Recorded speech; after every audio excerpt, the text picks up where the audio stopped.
On a stormy night, Ma finds himself engrossed in his phone when suddenly electricity of his apartment building goes out. His senior orders him to go to the rooftop and check the circuit. Ma, cursing his senior under his breath for giving him such a hard time, swallows his pride and goes to the roof. As he reaches for the door to the roof, Ma notices that the door is already unlocked. He bursts through the door, fearing that there might be robbers on the other side. Ma stops in his tracks as he finds a girl Muzi floating above him. She takes a brief look at him before lightning hits her, rendering her unconscious. As she falls to the ground, Ma rushes to her side. In a state of uncertainty, Ma anxiously attempts to give her CPR, but soon Muzi wakes up. Thinking that he is taking advantage of her, Muzi slaps him across the face and leaves. On her way back, Muzi starts to feel oddly weak. On the other hand, Ma is unable to fall asleep because of a high fever. The next day, Ma is having breakfast out in a park when he notices that his senses are sharper than usual. He looks up and sees Muzi walking across the street. A young master with his butler tries to woo her, but she completely ignores him. Suddenly, a billboard across the street comes loose and falls straight toward a woman. Ma quickly jumps to her aid and extends his arm, knocking the billboard away with spiritual power and falls unconscious. Upon waking up, Ma finds himself tied to a bed with Muzi standing over him. She tells Ma to hand over what he stole from her and draws out a magical sword. Seeing that he has no idea what she is talking about, Muzi tells him that he took half of her powers last night when tried to do the CPR. She tells him to either hand them back by dying or he can cultivate with her, which will eventually lead both of them to become immortal. Muzi leads Ma to the pinnacle of a towering hotel, expressing her intention to embark on a training session. As they reach the edge of the rooftop, Muzi encourages Ma to take a leap. With conviction, Muzi explains that humans often tap into their latent abilities when confronted with imminent peril. Ma trembles with fear, doubting his ability to proceed, yet he inches closer to the precipice. Muzi grabs him by the collar, telling him that he has only one chance and pushes him off the building. Realizing that he has no idea what to do, Ma starts to panic. He tries everything to use his powers, but nothing happens. Knowing that he won't make it, Ma accepts his fate and prepares to die. Suddenly, Muzi, who had jumped right after him, grabs him. With a surge of power coursing through Ma, wings unfurl from his back, propelling him skyward, filling him with uncontrollable laughter. He joyfully declares to Muzi that they no longer need a plane for their travels. As Muzi witnesses his overwhelming joy, she abruptly pulls him down to the ground, reminding him of the imperative need to conceal his true identity since modern-day cultivators will start to hunt him if they get to know about his powers. Meanwhile, Yui is with her master when they feel Ma's presence. Yui's master tells her to quickly locate the weak cultivator and kill him. The following day, Ma strolls alongside Muzi when the young master catches sight of them exiting a hotel in each other's company. He's utterly astounded by the fact that Muzi chose a complete stranger over him, prompting him to confront Ma and challenge him to a fight. However, Muzi intervenes and swiftly slaps the young master, firmly asserting that only she has the right to beat up Ma. Yui arrives at the park where Ma works and starts her investigation. Knowing how men are so easily controlled by lust, she tries to use herself to draw Ma out. As men start to fall for her, Yui decides to go on a date with each of them individually, trying to sense their spiritual energy to locate Ma, but is met with failure each time. Yui sulks for a moment with disappointment, but realizes that the person she's after might not be interested in women, so she decides to make a website and cosplay as a boy to bait him. Later that night, Ma's roommate is surfing the internet when he stumbles across it and falls under Yui's charm. He gets up from his chair like a zombie and walks out of the room. Worrying for his safety, Ma decides to follow him. Yui, who is waiting in the park, notices the senior approaching and uses her powers to sense if he has any magical energy, but gets disappointed. She knocks him into the air in a fit of rage, but Ma, who was just behind him, flies into the air and catches him. He quickly realizes that Yui is a cultivator. After making sure his roommate is out of danger, Ma tries to quickly run to Muzi for aid but gets hit by Yui's seduction charm. She leads him to a rooftop before dispelling the charm. As Ma comes back to his senses, Yui tells him that she is going to kill him and draws out a flaming magical weapon. Ma, realizing that he needs to escape, distracts Yui and tries to fly away quickly, but Yui pops up right behind him. She grabs him by his pants and throws him back onto the roof, pulling his pants off. She quickly tries to attack Ma, who is trying to cover himself when suddenly Muzi appears and blocks her attack. She looks at Ma and gets disgusted that he took his pants off in front of another girl and tells him to quickly dress up. Muzi uses her telepathic powers to subtly communicate with Ma, urging him to steer clear of the impending conflict. She tells him to remember that she told him that if he challenges someone who is at a higher cultivation level than him, he will surely perish. She tells him that it will be difficult to bring her down if he's there and tells him to run away. Yui is able to feel both of their power levels and easily notices that they are talking to each other telepathically and quickly attacks Muzi as Ma makes a run for his life. Muzi tries her best to hold her off but fails. Yui easily gains the upper hand and knocks her down. Ma, who is running away, realizes that Muzi is lying and won't be able to hold off on her own. He curses himself for running away and quickly runs back to her aid. As soon as he gets back, Ma notices that Yui is about to kill Muzi. He quickly jumps in front, shielding Muzi from Yui's weapon. Yui gets jealous of their mutual bond and kicks them apart, telling Muzi that she will join him soon. Ma suddenly wakes up in an odd spiritual world where he sees Lee standing over him. Seeing that Ma has noticed the weapon in his hand, Dark Sky, Lee realizes that he must be the cultivation partner of one of his descendants. He throws a necklace toward Ma, telling him that they are team beads.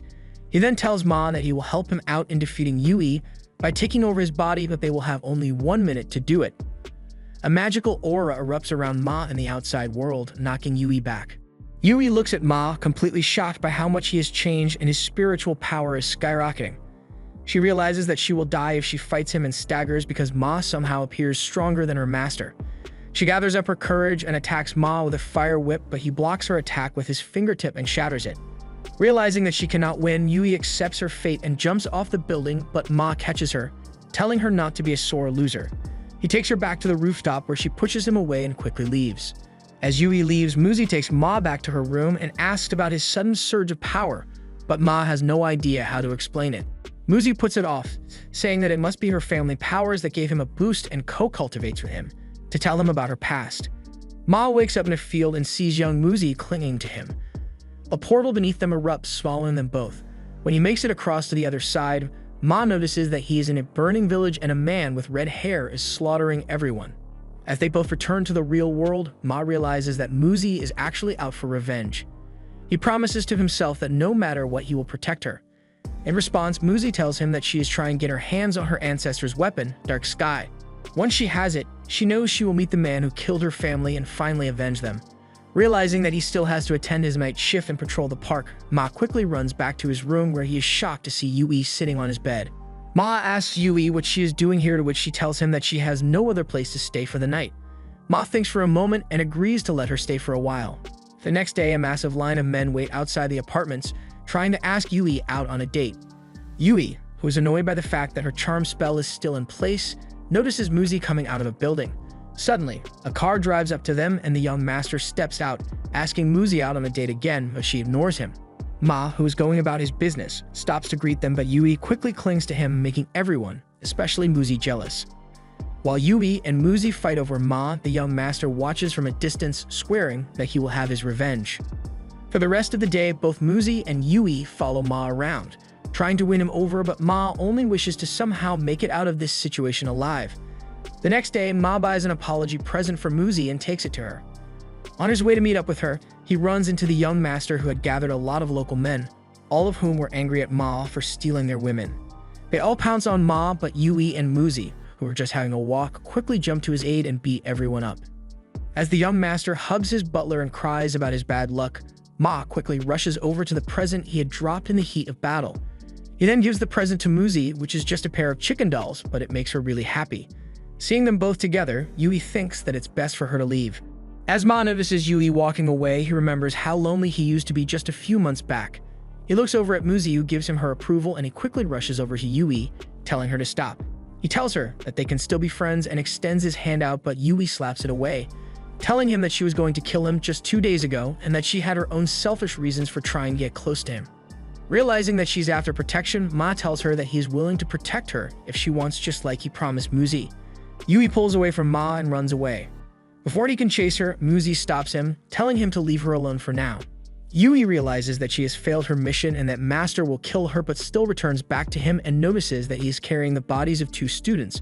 When questioned about the completion of her mission, Yui candidly admits to him that she found Ma to be overwhelmingly formidable and beyond her ability to handle.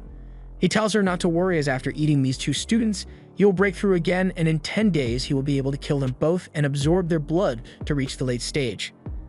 Later that night, Yui calls Ma out to meet her privately. As soon as he arrives, Yui begins to attack him, but Ma doesn't even lift a finger at her.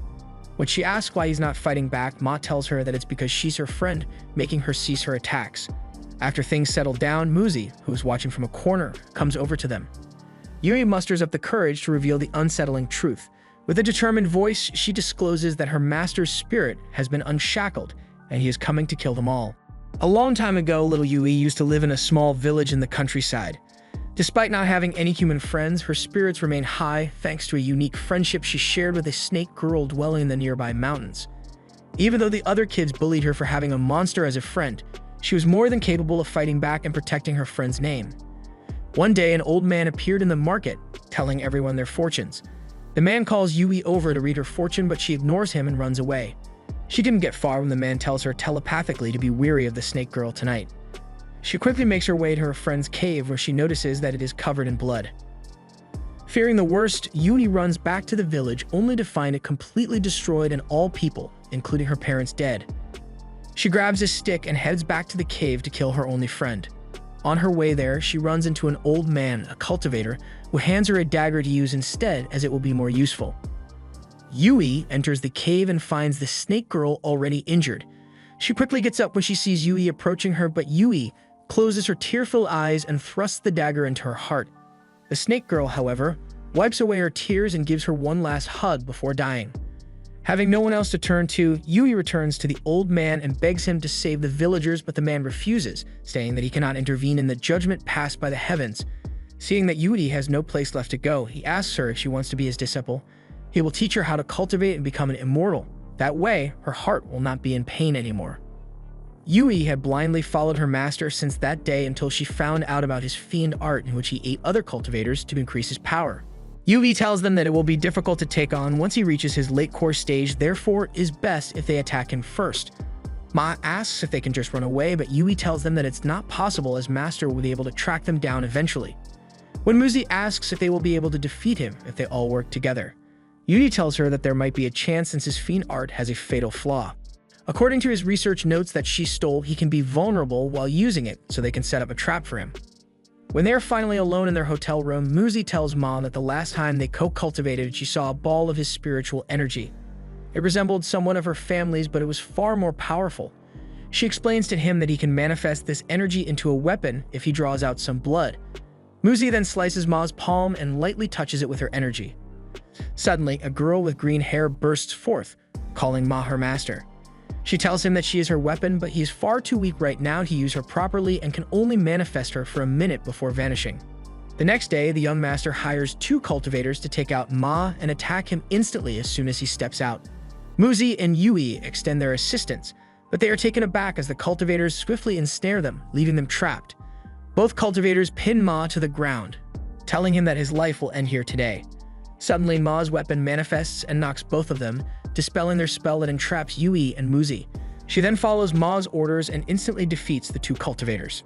Yui takes a closer look at the girl who's Ma's weapon, finding it somewhat hard to believe that someone with a soul can be a weapon. Upon inquiring about the girl's name, she responds by revealing that she does not possess one. They all think for a while and decide to call her Ling since that would make things a lot easier.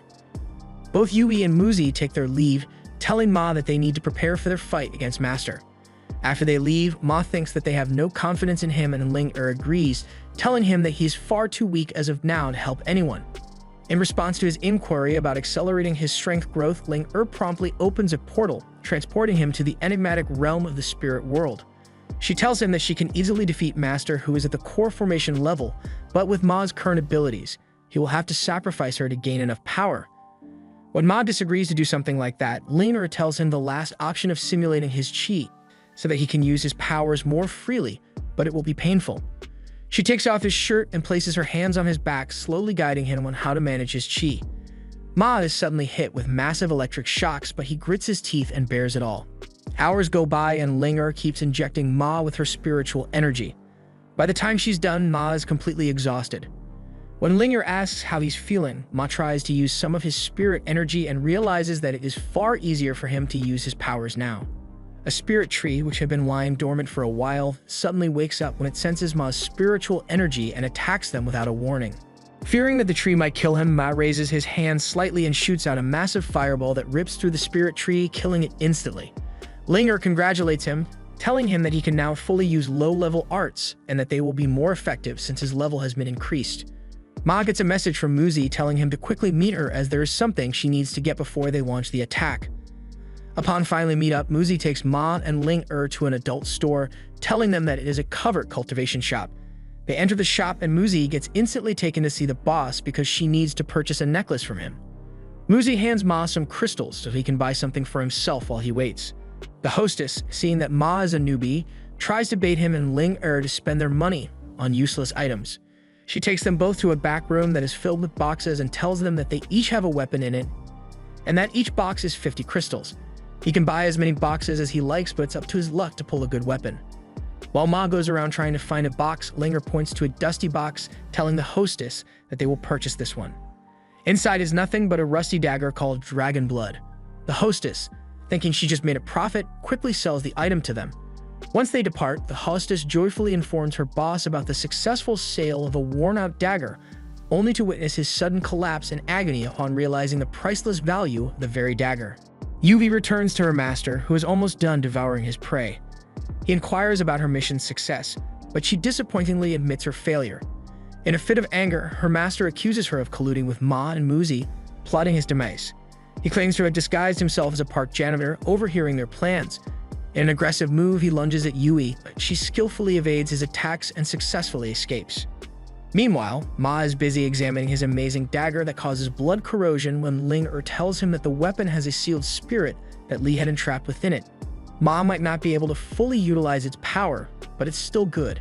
Ma takes the dagger and injects it with spiritual energy, causing the dagger to make clones of Ma with the ability to freely move his soul between them. They suddenly get Yui's message that she is being chased by Master. They all get ready to leave, but Muzi stops Ma, asking if he really wants to risk his life fighting for Yui. As Muzi observes his unwavering determination, she places a necklace around his neck, cautioning him to stay vigilant.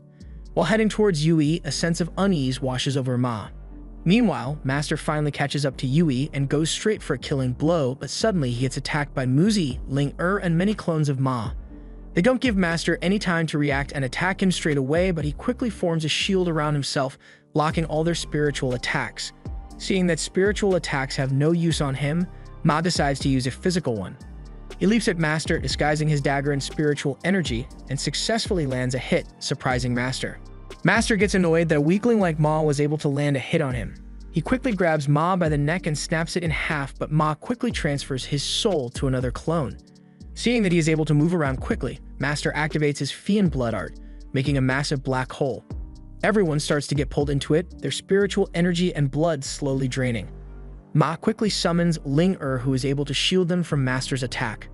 Master is taken aback by the fact that Ma has a live spiritual weapon. Ling quickly forms a barrier around everyone and tells Ma to retreat because she will only be able to keep Master at bay for 2 hours. Master, who had already realized that Ling won't be able to use her full potential, starts to attack her barrier relentlessly. Ma quickly retreats with Muzi and Yui and calls back Ling They quickly set up a trap to ambush Master, who is right behind them. As soon as he reaches them, Yui activates a trap, staggering Master for a moment. They quickly take the opportunity to attack him, but he easily repels them. For some reason, Master seems even stronger than he was just a few moments ago. He laughs, telling Yui that he knew that she was going to betray him eventually, so the texts she stole from him were heavily modified. The trap she just used now only made him stronger. Seeing that they are no match for him, Muzi tells them all to run. Master tries to follow them, but Ma summons Ling again to hold him back for a moment. Master realizes that his food will escape him, so he uses his last resort. He contacts Yui telepathically, telling the truth about what happened in her village years ago. He tells her that he was only tracking down a snake for its spirit core near her village and unexpectedly ran into her. From the moment he laid eyes on her, he knew that she had a great aptitude for cultivation. So to make things easier for himself, he injured the snake girl before disguising himself as her and attacked the village, killing everyone. Once that was done, he had Yui kill the snake in his place. That way, he got the spirit core and no one was there to stop her from becoming her disciple. Yui quickly turns back and goes straight to kill him, but he easily blocks her attack.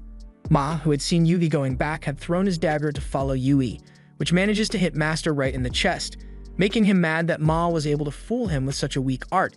He raises his hand to the sky and causes a nearby plane to sway off course and head straight toward them. After the passengers jump off the plane, Muzi flies straight toward it and uses her powers to take control of the plane and change its course toward Master instead, but he blocks the plane just before it hits him. Realizing that Muzi's power will make him ascend, Master releases his lightning attacks as Muzi runs toward him with her sword drawn. He uses massive lightning bolts to throw her back. Ma, who was right behind Muzi, quickly catches her, telling her to lend him her powers. He grabs her hand, making both their powers merge, making Muzi's weapon even stronger, and rush toward Master with incredible speed. He tries to attack them again, but the necklace around Ma's neck protects him from his attacks.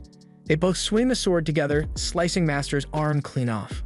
Master, who is in shock at having his arm sliced off, gets enraged that a couple of weaklings like them have caused him this much damage. He activates his blood art once more, forcefully pulling out blood from their bodies and starts absorbing it through his sliced arm. Linger tries to shield them from his attack again, but runs out of spirit energy and returns to Ma. Ma pulls out his dagger once more to fight, but Master uses his psychic abilities to make it fly out of his hands and slice him instead.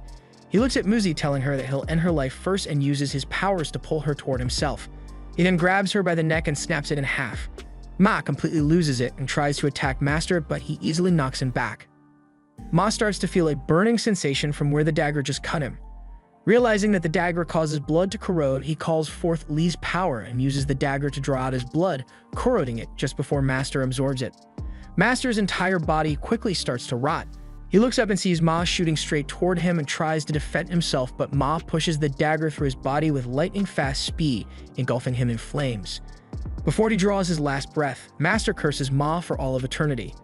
While Yui takes a breath of fresh air, Ma quickly runs to Muzi's side, calling out the Elder God. An eye suddenly appears in front of him, impressed that Ma was able to feel his presence. Ma asks him to save Muzi's life, but the Elder puts forth a demand. He tells Ma that he will bring back Muzi for only 3 years, and in that time, he has to seek him out and hand over the Hun tea and beads, after which he will resurrect her fully.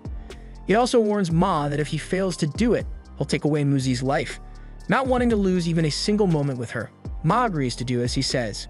Later, Muzi takes a blindfolded Ma to his secret location.